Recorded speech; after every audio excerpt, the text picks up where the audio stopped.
Buenos días, profesor. Buenos días, compañeros. El grupo 10 de Trujillo va a hablar el tema de puentes. El grupo 10 está conformado por Wilder Domínguez, Carlos Narro, Alicia Tello, Linder Reina, Julio Nunja, Johnny Sevillano y Luis Velarde. Antes de entrar al tema, vamos a dar algunas recomendaciones del COVID-19, como por ejemplo, limpieza y desinfección en los centros de trabajo, en las instalaciones de la obra y ambientes. Las herramientas y equipos útiles de escritorio deben ser bien aseados. Con frecuencia la limpieza debe ser continua. Todas las superficies que son manipulables deben ser sometidos igualmente a higiene. Hacer limpieza en todos los accesorios de oficina y ambientes. Usar guantes de vinilo y mascarilla. Ante sospecha del COVID-19, medir la temperatura que no exceda los 37 grados centígrados. En caso de sospecha de un trabajador, se procederá al aislamiento y a la desinfección total de los ambientes y herramientas que usó. Mantener la distancia de 1.50, usar la mascarilla interna y externamente de la obra, desinfección de manos con alcohol, desinfección del calzado, y vamos a hacer algunas proposiciones. Que el trabajador ingrese a trabajar y pernocte en la obra para que tenga sistemas de salida. Proponer más horas de trabajo para hacer mayor avances en las actividades. Analizar los frentes de trabajo y distribución del personal de acuerdo a las distancias mínimas requeridas. Contar con suficientes sitios de comedor y el distanciamiento para que el proyecto no se infecte. Ahora sí vamos a entrar al tema de los puentes. En su definición sabemos nosotros que por la geografía de nuestro país es muy variada y esto se da en las tres regiones, en la costa, en la sierra y en la selva. En la costa, cruzando ríos con despliegues inmensos para prevenir aislamientos entre los pueblos. En la sierra, los desniveles, quebradas y ríos y el clima frío. En la selva, cruzando grandes ríos caudalosos, la complejidad de bosques. La solución para sacar estos obstáculos y que sea viable debe ser la construcción de puentes, de acuerdo a los estudios realizados para hacer el proyecto.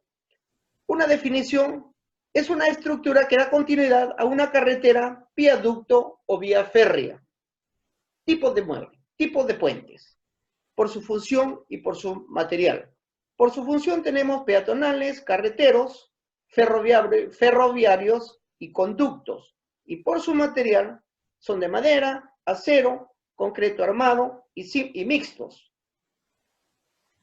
Por su tipo de estructura, son apoyados, continuos, tramos múltiples, en voladizo, en acero, colgantes, atirantado, levadizo, flotantes, pontón. Partes. Su estructura y superestructura. En su estructura tenemos los pilares, estribos, todo lo que está apoyado a tierra. Y en la superestructura tenemos el tablero principal con vigas longitudinales y transversales, losas, juntas y estructura lateral. Veamos la geometría de un puente.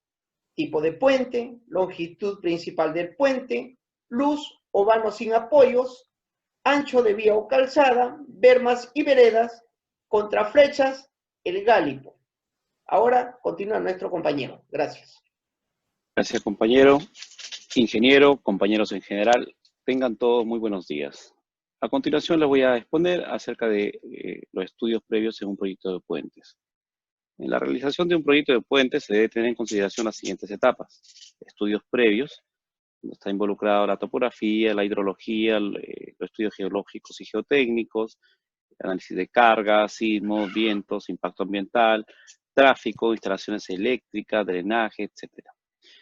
En estudios definitivos, que es la otra etapa, sería el diseño geométrico, diseño de cargas, el diseño estructural, la fabricación, montaje, lanzamiento de accesorios y complementos, y por último la programación y costos. Dentro de las partidas existentes en la construcción de un puente, podemos destacar, bueno, como ya lo mencionó mi compañero, en toda construcción de un puente tiene dos partes principales, como lo son la subestructura y la superestructura. En ellas podemos encontrar las siguientes partidas. En el caso de la subestructura, estaría el estribo, bueno, la partida de movimiento de tierras, anclajes, armaduras, encofrados, concreto, etc. En el caso de los pilares, estaría la partida de encofrados deslizantes, armadura, concreto, etc. En el caso de pilotes, el lecho acuático estaría el hincamiento, la armadura, el concreto. Dentro de las torres estaría el encofrado deslizante, armaduras, concreto. Eso es lo que corresponde a la subestructura, como podemos ver en las imágenes, bueno, una fundación de un estribo y un estribo como tal. En la superestructura estarían las vigas longitudinales y transversales y también los diafragmas, en este caso que puede ser de acero o concreto armado, ya sea pretensado o postensado. En el caso de la losa o talero son de concreto vaciado in situ o prefabricados en módulo que incluye las vigas y diafragmas. Asimismo están los cables y tirantes o tirantes de sostenimiento que son usados en los puentes colgantes y atirantados. Y finalmente las barandas y bermas. Bueno, en el caso de las imágenes vemos algunas vigas longitudinales, transversales, ¿no? Son parte de la superestructura. Doy paso a mi siguiente compañero, gracias. Ingeniero, buenos días. Compañero, buenos días. Vamos a seguir con la exposición del tema de estribos. Los estribos son elementos subestructurales de un puente, uno de los más importantes y al que recibe las cargas tanto verticales como horizontales. Por esta razón, debe estar ubicado en un lugar estable, firme y seguro. Tenemos tipos de estribos. Tenemos estribo con aleta normal sin pendiente, estribo con aleta normal escalonada, estribo con aleta inclinada, estribos aporticados. Como también tenemos el perfil longitudinal, como podemos apreciar, los apoyos articulados, los apoyos móvil, el nivel de agua máximo extraordinario y la forma de los estribos desde un perfil de corte. Tenemos los procedimientos constructivos. Esto se inicia cuando todos los estudios de geología, geotecnia y otros estudios han terminado, y la ubicación topográfica del lugar donde se va a hacer el estribo. Se procede a hacer la limpieza del terreno, la desviación de aguas, la construcción de diques u otra manera de proteger el área de trabajo. Luego de haber terminado estas actividades, se procede a la excavación hasta llegar a la roca firme para anclar mechas, para evitar el deslizamiento posterior. En el suelo suelto se recomienda plantar pilotes.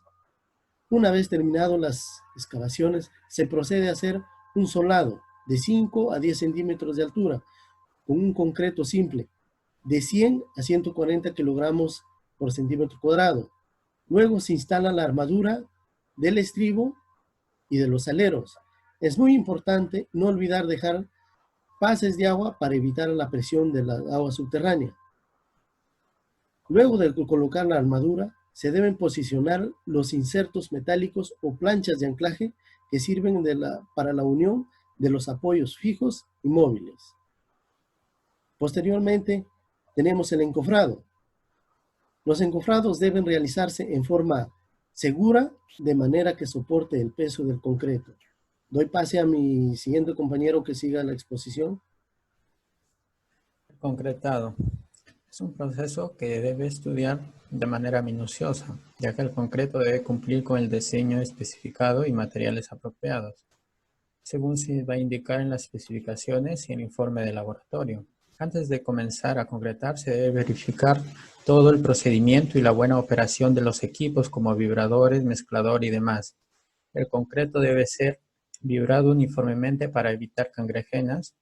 Normalmente los vaciados de los estribos son operaciones de larga duración, por lo que se debe programar si se hace en un turno o 2 turnos de trabajadores, para evitar las juntas frías, ya que el concreto trabaja monolíticamente.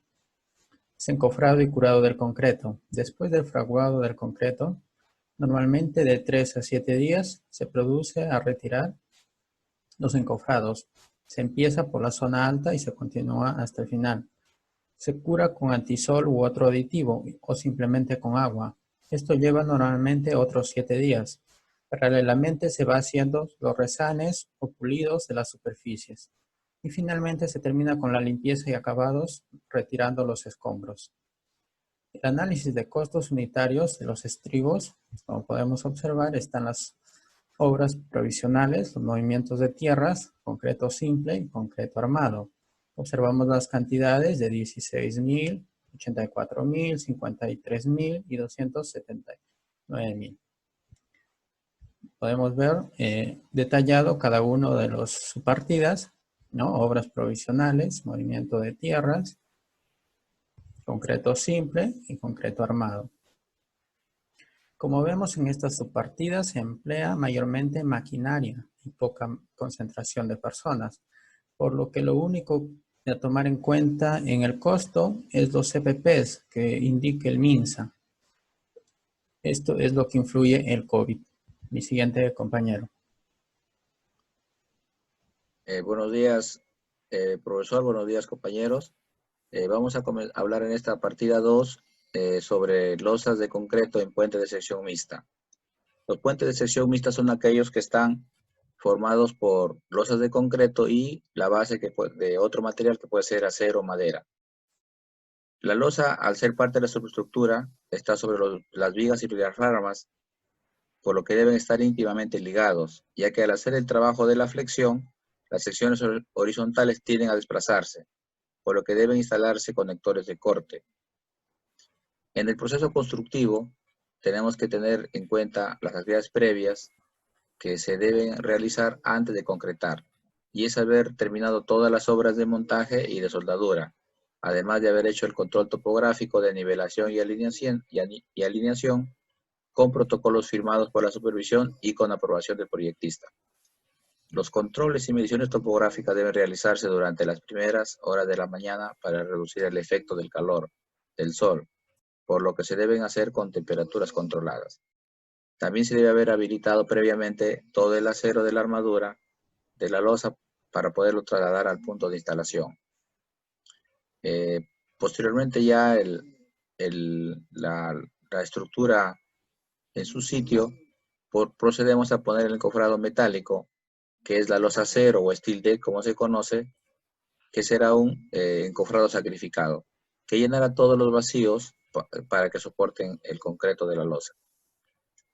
Luego colocamos la armadura que se sube, como se llama, hacia el sitio en paquetes o prefabricados y se culmina de armar fijándolos a los studs o a los conectores de corte. Posteriormente, después de haber hecho una limpieza y un control de la armadura, se procede a iniciar el proceso del concretado que continuará mi compañero. Ahora hablaremos sobre el vaciado del concreto. En esta etapa se debe tener los diseños de mezcla debidamente aprobados y autorizados por el supervisor proyectista. Los materiales y agregados deben de estar limpios. Debe pasar por un control de calidad de acuerdo al diseño de su mezcla. Se deben conflar los laterales y revisar las posibles aberturas con la finalidad de sellar completamente el volumen a concretar. Antes de concretar se debe haber hecho el plan de vaciado y haber chequeado los equipos a utilizar, tales como las mezcladoras, camiones, mezcladores, bombas y vibradoras. El vaciado debe realizarse con la velocidad prevista según el procedimiento y vibrado uniformemente, de tal manera que se asegure que el concreto llenado llene todos los espacios dentro de la armadura. En el análisis de costos unitarios podemos apreciar las manos de obra, los costos de manos de obras, los costos de los equipos y de los materiales y servicios que se van a usar, obteniendo un precio total de 236.118.69, ¿no? Frente al COVID, los costos unitarios no afectan, no se ven afectados, ¿no? Muchas gracias, profesor, muchas gracias, compañeros.